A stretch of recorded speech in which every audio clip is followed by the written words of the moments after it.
Are we still on track for whatever? For $200,000 Bitcoin, for a December blow off top? I'm wondering if you are asking that question. I am constantly asking myself that question, not because I believe we are off track, but because I'm trying to analyze every specific scenario that I could think of so that if you have been listening to me for months, you are not left off guard. You're not caught off guard and you're not a bag holder. If we see some kind of a crash, whatever, I want to be ready for I want us to be ready because I am in this very much with you. I want us to be ready for every possible scenario moving forward. And so I'm trying to be clear about this from the beginning because on one hand, I want to not waver or not communicate any bit of wavering in my level of conviction with where I stand with certain things, with where I think we're going, but also I don't want you to to lose money. So if it sounds like I'm wavering at all, just I'm telling you, I will not waver in my convictions. I will change my convictions. I will adjust. And as we should all be flexible, we should adjust if the data that is presented to us is pointing us in a different direction. And so I want to be clear up front. In my opinion, we are not being pointed in a different direction. Did I expect Bitcoin to be worth more than $64,700 at this time of the month? Sure. But perhaps the data that I was looking at should have pointed me in this direction, which hindsight's everything. Hindsight's 2020.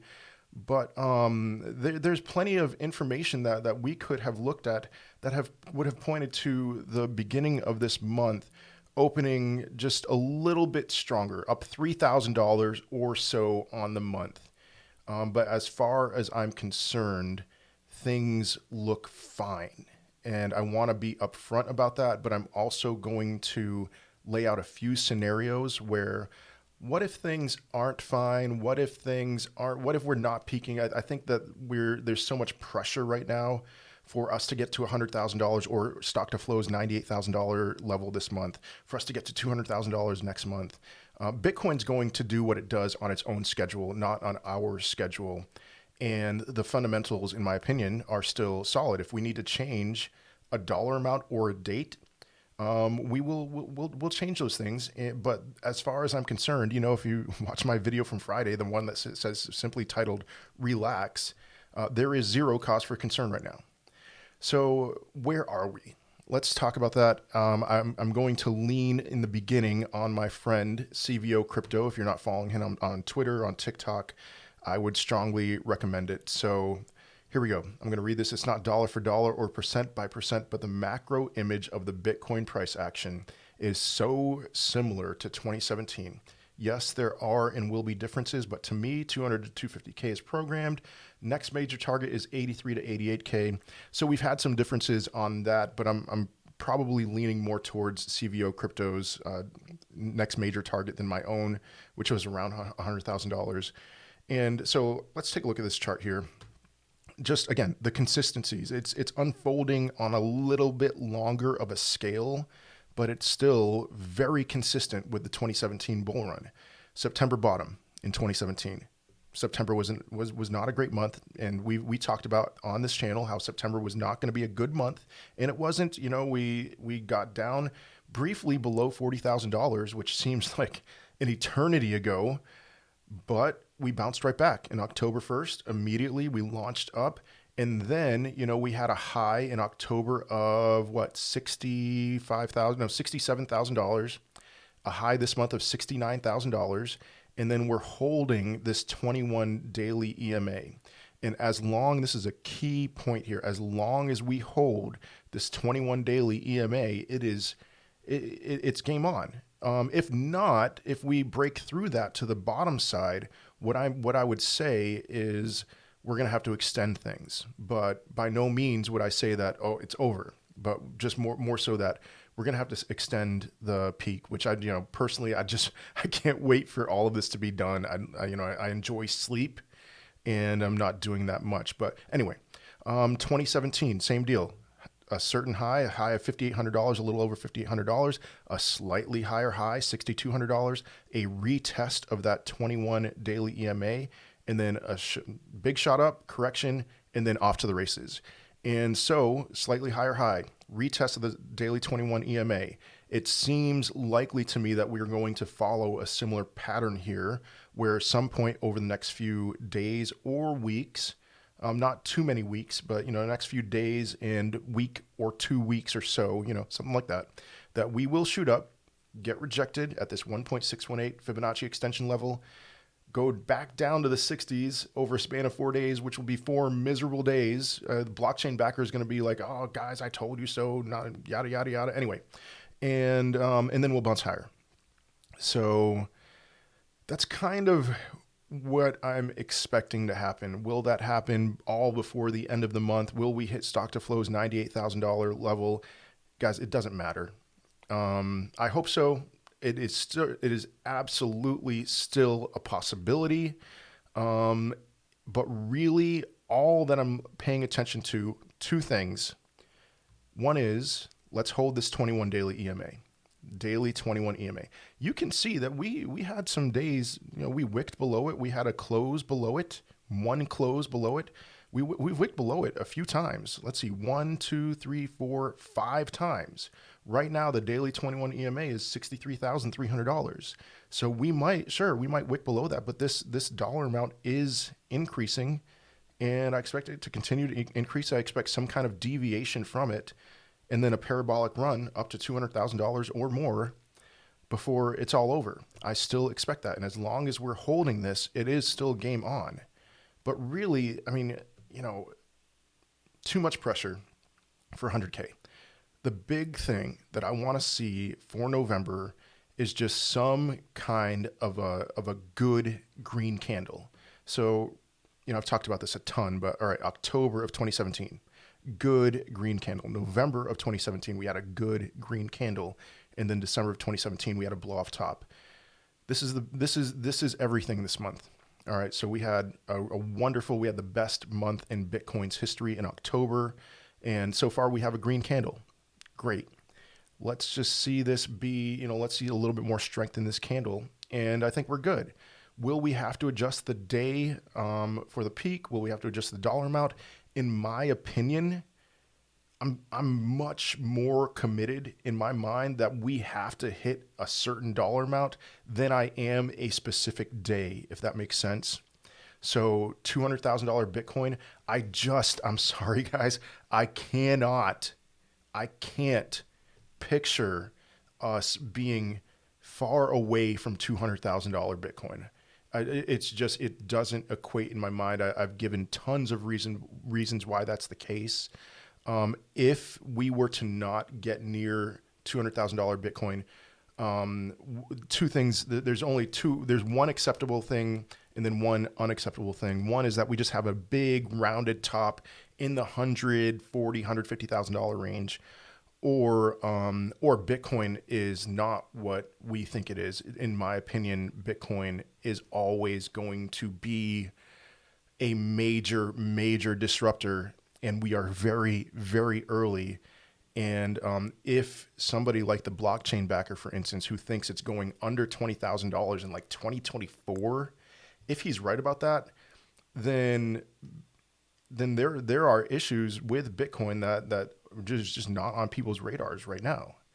And so I can't picture that. And if he's right, we'll adjust. But I very strongly disbelieve that he's right. But anyway, there's a couple things that I want to look at. And then I want to just entertain a scenario where what if we're close to the end? What if we're going to peak at $72,000 or $80,000? What signs can we see to make sure that we don't get caught like we did in May, where Bitcoin peaked a little under $65,000, but then went down 3 times into the 20s? And then altcoins bled like crazy. Some of them lost 80%, 85% of their value. I don't want to be a bag holder. I know you don't want to be a bag holder. So what signs can we look for? I want to keep us on guard in all circumstances. But, okay, a couple of things. MVRV Z-score haven't looked at this in a while. This is one of my go-to metrics. And this is what I used to call in late February when Bitcoin got up to $58,000. I said that I was expecting some kind of a correction from $60,000 down to $45,000. And it went from $58,000 to $43,000. It was right when I saw this MVRZ score at 7.09. MVRVZ score is essentially a way of measuring how much people are in profit. And as we go higher, it's psychologically the pressure is building. I am so much in profit. I have to take profits off the table. And those who have been holding long-term holders feel this pressure, this intense pressure to sell, and then they sell. That's, this has been very accurate at calling tops historically. So April of 2013, November of 2013, is within a week, December of 2017, within a week of this MVRZ score peaking, Bitcoin peaked. And so we had this weird time in February where that wasn't the case, but we could see signs that the market was too hot. And look at it now. I mean, this is similar to November of 2020 when Bitcoin was what? November 16th of 2020, it was 18,000, and then there was a correction down to 16,000 or so before shooting up to $64,000. We're at a similar spot to November of 2020. Does that mean, yeah, I would say that I would at the very least, expect this MVRZZ score to get up to a 6. But really what I'm expecting is us to re-enter this pink zone. And my expectation as of right now is that it's going to happen very quickly. Look at historically how quickly this happened. December of 2020, January 8th got up to 6. December of 2020 was at a 3.3, which we're right now Z-score at 2.6. Within a matter of weeks, it got up to 6.7. I'm expecting something very similar to happen this time around, where it just shoots up like crazy. Look at how quickly these scores shot up over time. I would expect something pretty much exactly the same to happen, at least a 6. But really, I mean, within this pink zone or even beyond it is where I'm expecting, which means that Bitcoin has to go up much higher than where it is now. For this to be another peak with a Z-score that low makes no sense. So in other words, my big takeaway from this, like, I can understand the possibility that we would go sideways for a little bit, but not down. It doesn't make any sense for downward action from here. Sideways, sure, but it's either up or sideways. And my bet is it's much more likely that we're going up and not sideways from here. Another big thing, pi cycle indicator. This has been very accurate historically at calling tops. And it's the 350-day moving average times 2, and then the 111-day moving average. Historically, whenever the pi cycle, whenever the 100-day, 11-day moving average crossed above or touched the 350-day moving average times 2, we had a peak. And so this has been accurate 4 times now, all 4 times. And April of 2013, within 3 days, April of 2013, November of 2013, December of 2017, we are still very far away from that happening. And so if we are anywhere near a peak, the pi cycle indicator will have been proven way wrong. And so again, back to CVO Crypto's charts here. This looks very likely. It looks very likely that we're going to hit the 1.618, get rejected there, shoot up higher. Based on all these indicators, the market is not too hot. If I were to look up Google Trends, I wouldn't be surprised if barely anyone was looking up Bitcoin in comparison to that 2017 peak or in comparison to earlier this year. Pi cycle would be rejected like crazy. And yet, I still want to be mindful of potential blind spots. And so here's what I would expect. Let's just say $69,000 was the peak, or maybe we'll have one more big move to $75,000, something like that, and then we're done, which is just so unlikely to me. I mean, under a 1% chance in my mind that would be the case. But if that happened, here's what I would expect to happen. I would expect Ethereum to have a big run up and then have a crash. I would expect major alts to do the same thing. I would essentially expect a repeat of the spring. So, which was not a fun time because, we were expecting alt season to come and then it kind of came, but then disappeared and we had meme coin season and that was it. So Ethereum would shoot up to, I don't know, $7,000 and then be done. Solana, Cardano, they'd have their runs, Binance. What else? What else? Litecoin for sure. Major alts would pump. Not all of them, but some of them would pump, and then it would be over. And so, if you remember Ethereum, so all time, Ethereum's peak in 2017 was 27 days after Bitcoin's peak. And then Ethereum's peak earlier this year was 27 days after Bitcoin's peak. So let's just say $75,000 is the top, and people take their profits out of Bitcoin. We just kind of what would happen is that we'd kind of struggle along this $70 to $75,000 range for several weeks, and in the meantime, Ethereum would pump like crazy. I mean, within a matter of weeks, all right, May 30th, the price was $1,918. March 30th, $1,918. February 10th, it got up to $4,300, and that was its peak.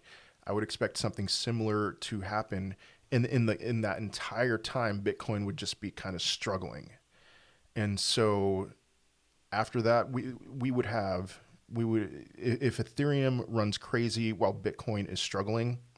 This is the big thing. I would probably tell you, hey guys, it's almost over. And so then I'd say, hey, let's get into stable coins. Let's get into Bitcoin. Let's get into Ethereum and let's ride this. But then is it over until 2024 or is it over for now? That would be the question. And in my opinion, the answer would be it's over for now. And we're going to see another mini bear market before a big shoot up. But again, I don't think that's going to happen. I really don't. None of these indicators seem to be pointing in that direction. We're looking good. The question is, are we going up? And are we going up soon? Over the next 2 weeks? Or are we going to go sideways? But right now, down is not in the cards. I will bet anything on that. Little movements down, but big movements down, no. Down is not in the cards. If there's any big takeaway from this video as we move forward, remember that we are either moving up or maybe we'll crab a little bit more, but most likely up. That is all I have for today. I hope you enjoyed. I hope you have a great week. And if you like this content, again, like, subscribe. Otherwise, I will most certainly be seeing you in another video. Peace.